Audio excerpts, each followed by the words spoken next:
જય માતાજી friends, welcome in my YouTube channel. આજે આપણે તુવેર દાળ અને ચણા દાળની રેસીપી બનાવીએ. તો આજે આપણે આમની સબ્જી બનાવવાની છે. એક વાટકો મેં તુવેર દાળ, એક વાટકી તુવેર દાળ અને એક વાટકી ચણા દાળ લીધી છે. એમને આપણે 4-5 સીટી આપી દીધી છે. આમ એકદમ ગળી ન જાવી જોઈએ એવી રીતે રાખ્યું છે. હું કુકર ખોલું ત્યારે તમને બતાવું. તો આપણે વઘાર માટે એક તપેલીમાં 2 ચમચા તેલ લઈ લીધું. જો આપણે વઘાર માટે કઢી તમાક પત્ર નાખી દીધું છે.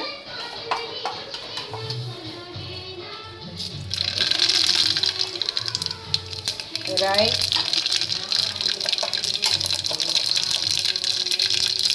જીરું,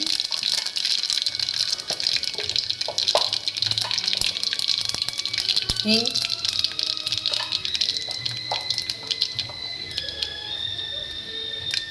એ આપણે આમાં લીમડો લીધો છે, મરચાં લીધા છે અને ડુંગળી લીધી છે.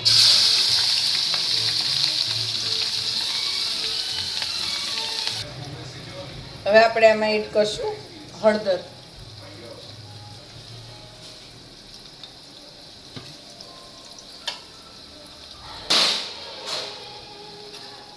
આપણે આમાં 1 ચમચી લસણ એડ કરી દીધું છે. એ બધું બ્રાઉન રંગ થાય ત્યાં સુધી પાકવા દેવાનું છે. જો આપણે સરસ મજાની દાળ ગળી ગઈ છે. આપણે દાળ કંઈક આવી રીતે રાખવાની છે, જો એનો ટેસ્ટ સરસ આવે.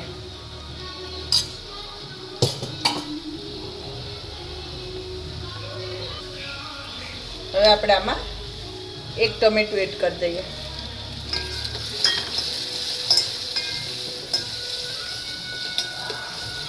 ટમેટું ને બધું સરસ ગળી જાય ત્યાં સુધી આપણે પકાવીએ. આપણે આમાં ધાણા પણ એડ કરી દીધા.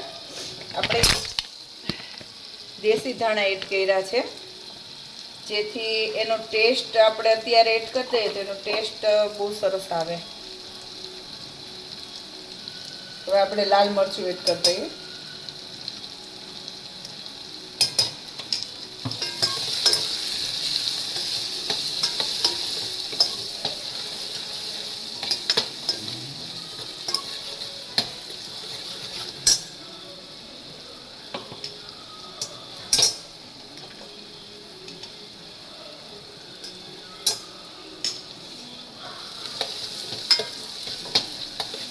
જેટલું તીખું ખાવ એ રીતે તમે મરચું એડ કરી શકો.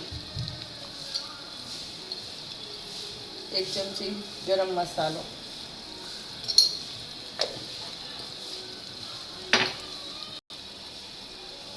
હવે આપણે આમાં દાળ એડ કરી દઈશું.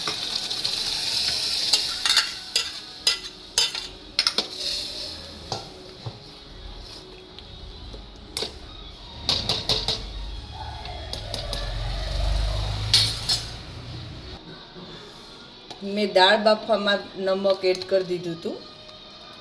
એકવાર તમે આ દાળ ટેસ્ટ કરો, તમને બહુ જ મજા આવશે.